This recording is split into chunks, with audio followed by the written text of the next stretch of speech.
Hello, my fabulous friends and lovers of all things Sussex.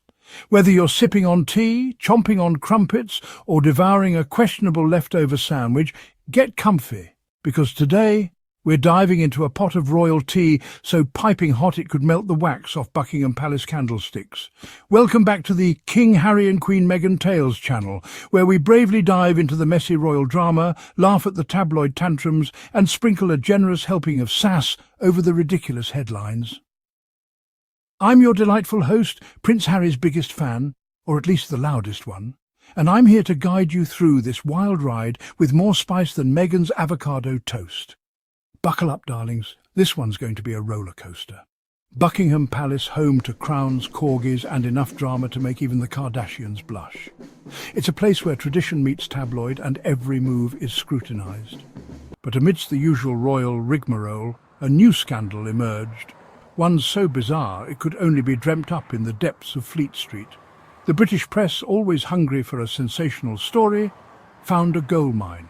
All that from watching interviews. And also the suppression of arguments about gender and sex, what is biological sex and whatnot. You get banned for saying there are two sexes. They're on the wrong side of this, and now he's correcting. But the weird thing is, the people who don't like this, the lefties, this person, Ressa, is saying that this is a big problem. That it's an extremely dangerous time. I've seen all this from the lefties. They just call it disinformation. They're worried about this because to them it's disinformation. To other people it's information. Yeah. Prince Harry, the Duke of Sussex, was a no-show at a London event. His absence raised eyebrows and questions, fueling the media frenzy. The reason? Well, buckle up your fascinators, folks, because this one involves Donald J. Trump and a deportation order that never was. The plot thickens as we delve deeper into this improbable tale. Yes, you read that right. Apparently the Duke of Sussex, sixth in line to the British throne, was quaking in his California crib, terrified that the former American president might slap a deportation notice on his organic avocado toast. It sounds like a plot from a satirical novel, but this is the reality we live in. Or at least that's what some corners of the British media would have you believe. The headlines were ablaze with speculation, each more outlandish than the last. Because in the world of tabloids, truth is often stranger and far more entertaining than fiction. The lines between reality and sensationalism blur, creating a spectacle that captivates the public. The year is 2025. King Charles has finally found a decent cuppa in the Buckingham Palace kitchens. The Queen is busy teaching her corgis to play poker. And the British media? They're in a right tizzy about Prince Harry's upcoming trip across the pond. The Duke of Sussex, now a fully-fledged California dude, was expected to grace London with his presence for a charity event. The paparazzi had their zoom lenses polished. The tabloids had their Harry's back headlines prepped. Royal watchers everywhere were refreshing their Twitter feeds at an alarming rate. It was going to be glorious, or not. As the day of the event arrived, a chill wind, or perhaps just a collective gasp of disappointment, swept through the British Isles. Harry was a no-show. The Duke of Sussex, it seemed, had decided to stay put in the California sunshine. The tabloids, starved of their royal prey, went into meltdown. How could Harry do this to them? Didn't he know they had deadlines to meet? Theories, each more outlandish than the last, began to circulate with the speed of a royal rumour at a polo match. Was Harry having second thoughts about his new life in America? Had Meghan banned him from leaving the house without a year's supply of kale chips and almond milk? And then, from the depths of the British media, emerged a theory so ludicrous, so utterly bonkers, that it could only have come from Camilla Tominey, a name synonymous in certain circles with royal commentary, dropped a bombshell. According to Tominey, the real reason for Harry's absence was none other than Donald Trump. Yes, that Donald Trump. The one who once referred to Meghan Markle as nasty. The one who built a wall and couldn't even convince Mexico to pay for it. That Donald Trump was apparently the reason a British prince was too scared to set foot in his own country. Tominey's theory hinged on the idea that Harry, having publicly criticised Trump back in 2019, now feared the wrath of the former president. With Trump back in the political arena, Tomini suggested that Harry was worried about potential legal repercussions, even deportation should he dare to set foot on British soil. It was a theory so outlandish, so utterly devoid of logic, that it left even the most seasoned royal watchers speechless. Section 5, Harry in the spotlight, transparency versus trumped-up charges. Now, let's be clear. Harry is no stranger to controversy. From his youthful escapades to his more recent decisions, the media has always found something to latch onto. He's been through the ringer when it comes to media scrutiny, and he's come out the other side with a thicker skin than a rhino wearing a suit of armour. The relentless pursuit by paparazzi and the constant barrage of headlines have only made him more resilient. But this time even Harry seemed taken aback by the absurdity of the claims. The sheer audacity of the accusations left many scratching their heads.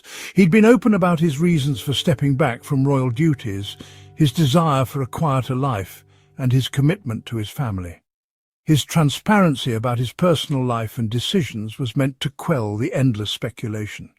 He'd even gone on record about his visa application, stating that he was pursuing a green card to live in the US permanently. This move was part of his broader plan to carve out a new life away from the royal spotlight. And then there was the small matter of the Heritage Foundation. This organisation, with its well-documented conservative leanings, decided to wade into the fray. This conservative think tank, known for its, shall we say, strong stance on immigration, had filed a lawsuit demanding access to Harry's visa application. Their actions seemed more like a political manoeuvre than a genuine concern for immigration policies. They claimed there were concerns about his past drug use, which Harry had openly admitted to in his memoir. His candidness about his past was now being weaponized against him. It was a move that reeked of desperation, a blatant attempt to stir up controversy and paint Harry in a negative light. The timing and nature of the lawsuit raised more questions than it answered. And yet, even with the Heritage Foundation's antics, the idea that Donald Trump could somehow orchestrate the deportation of a British prince remained laughably implausible. The notion was more fitting for a tabloid headline than a serious political discussion. Section 6, Deportation Dreams and Other Fairy Tales. Let's unpack this, shall we? The notion that a former US president with no legal authority could order the deportation of a British citizen, let alone a member of the royal family, is about as likely as finding a pot of gold at the end of a double rainbow. It's the stuff of fairy tales, not international diplomacy. Deportation is a legal process, not a tool for settling personal scores or playing out political vendettas, even if Trump harboured some lingering animosity towards Harry. And let's face it, the man has a longer enemies list than a Shakespearean tragedy. There's simply no mechanism for him to enact such a thing. It's like suggesting that the Queen could order the deportation of every American tourist who'd ever dared to pronounce scone incorrectly. Utterly preposterous. Section 7. California sunshine over London fog. A prince's priorities. So, if Trump wasn't holding Harry hostage in California with the threat of deportation, what was the real reason for his absence? Well, here's a thought. Maybe, just maybe, Harry had perfectly valid reasons for staying put. Maybe he was busy being a husband and a father, changing nappies and navigating the treacherous waters of toddler tantrums. Maybe he was working on his various charitable projects promoting mental health awareness, or simply enjoying the California sunshine. The truth is, Harry doesn't owe anyone an explanation for his whereabouts. He's entitled to a private life, just like any other human being. Section 8. The media circus rolls on. Never let facts get in the way of a good story. But of course the media, ever hungry for a juicy story, couldn't resist spinning a good yarn. The idea of Prince Harry trembling in fear of Donald Trump was simply too delicious to resist. It had all the ingredients of a classic tabloid tale royal drama, international intrigue, and a healthy dose of absurdity. Never mind that it made absolutely no logical sense. Never mind that it relied on a fundamental misunderstanding of both American and British law. Never mind that it painted Harry as a spineless wimp, cowering in the face of a Twitter tirade. The story was out there, and the media was determined to milk it for all it was worth.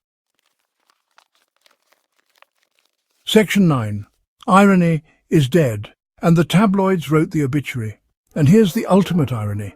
In their desperation to paint Harry as a coward, the tabloids inadvertently highlighted his courage. They tried to undermine his character, but instead they showcased his resilience and bravery.